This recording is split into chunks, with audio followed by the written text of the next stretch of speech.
This video is the final install on the Join 10.1 Android head unit.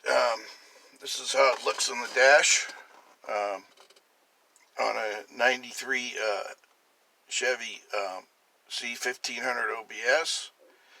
So that's how it looks all installed. So it's nice and flush. It's clamped in there. It's not going anywhere. And then this, I put the, since this box up here is really good for almost nothing, not even a decent place to store your wallet, I put the remote controller, what they call a steering wheel control. This one actually goes in a cup holder, and I cut it down to fit into the box and made a back plate for it to mount into. It's got to be removable like that because it's got batteries in the back. So if you don't make it removable, you're never going to get the batteries to change the batteries. So that's what it looks like without it in there. And then you just